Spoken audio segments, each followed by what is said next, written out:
आज का पहला पाठ इब्रानियों के नाम संत पौलुस का पत्र, अध्याय 11, पद संख्या 1 से 2, 8 से 19।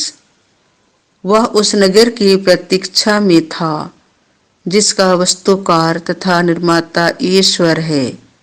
विश्वास उन बातों की स्थिर प्रतीक्षा है जिसकी हम आशा करते हैं और उन वस्तुओं के अस्तित्व के विषय में दृढ़ धारणा है जिन्हें हम नहीं देखते।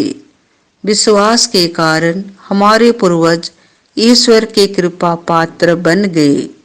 विश्वास के कारण इब्राहिम ने ईश्वर का बुलावा स्वीकार किया और यह ना जानते हुए भी कि मैं कहाँ जा रहा हूँ, उसने उस देश के लिए प्रस्थान किया जिसका वह उत्तराधिकारी बनने वाला था।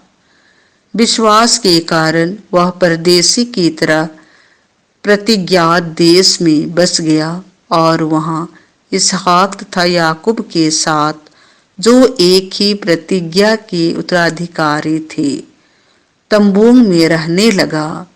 इब्राहिम ने ऐसा किया क्योंकि वह उस बसे हुए नगर की प्रतीक्षा में था जिसका वस्तुकार तथा निर्माता ईश्वर है। विश्वास के कारण ही सारा उम्र ढल जाने पर भी गर्भवती हो सकी, क्योंकि उसका विचार यह था कि जिसने प्रतिज्ञा की है वह सच्चा है और इसीलिए एक मरणासन व्यक्ति से वह संतति उत्पन्न हुई जो आकाश के तारों की तरह असंख्य है और सागर तट के बालू के कणों की तरह अगणित। प्रतिज्ञा का फल पाए बिना ये सब विश्वास करते हुए मर गए। उन्होंने उसे दूर से देखा और उसका स्वागत किया। वे अपने को पृथ्वी पर परदेशी तथा प्रवासी मानते थे। जो इस तरह की बातें कहते हैं वे यह स्पष्ट कर देते हैं कि वे स्वदेश की खोज में लगे रहते हैं।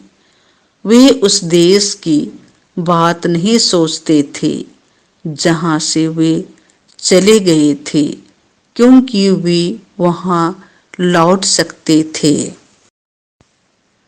वे तो एक उत्तम स्वदेश अर्थात स्वर्ग की खोज में लगे हुए थे। इसलिए ईश्वर उन लोगों का ईश्वर कहलाने से नहीं लजाता। उसने तो उनके लिए एक नगर का निर्माण किया है। जब ईश्वर इब्राहिम की परीक्षा ले रहा था तब विश्वास के कारण उसने इसहाक को अर्पित किया। वह अपने इकलौते पुत्र को बलि चढ़ाने तैयार हो गया था।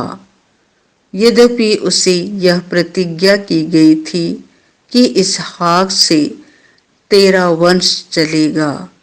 इब्राहिम का विचार यह था कि ईश्वर मृतकों को भी जिला सकता है, इसीलिए उसने अपने पुत्र को फिर प्राप्त किया। यह भविष्य के लिए प्रतीक था। यह प्रभु की वाणी है।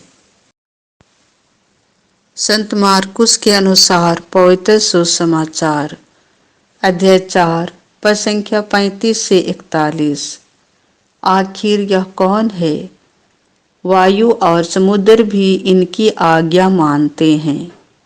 उसी दिन संध्या हो जाने पर यीशु ने अपने शिष्यों से कहा, हम उस पार चलें।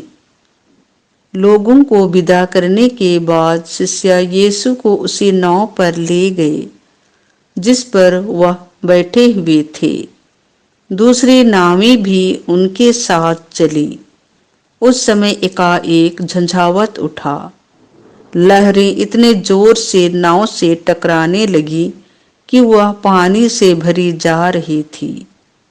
यीशु दुम्बाल में तकिया लगाए सो रहे थे। शिष्यों ने उन्हें जगाकर कहा, गुरुवर, हम डूब रहे हैं, क्या आपको इसकी कोई चिंता नहीं? वह जग गए और उन्होंने वायु को डांटा और समुद्र से कहा, शांत हो, थम जा। वायु मंद हो गई और पूर्ण शांति छा गई।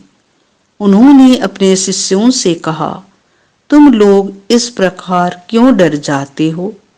क्या तुम्हें अब तक विश्वास नहीं है? उन पर भय छा गया और वे आपस में यह कहने लगे, आखिर यह कौन है? वायु और समुद्र भी इनकी आज्ञा मानते हैं। यह प्रभु का सुसमाचार है।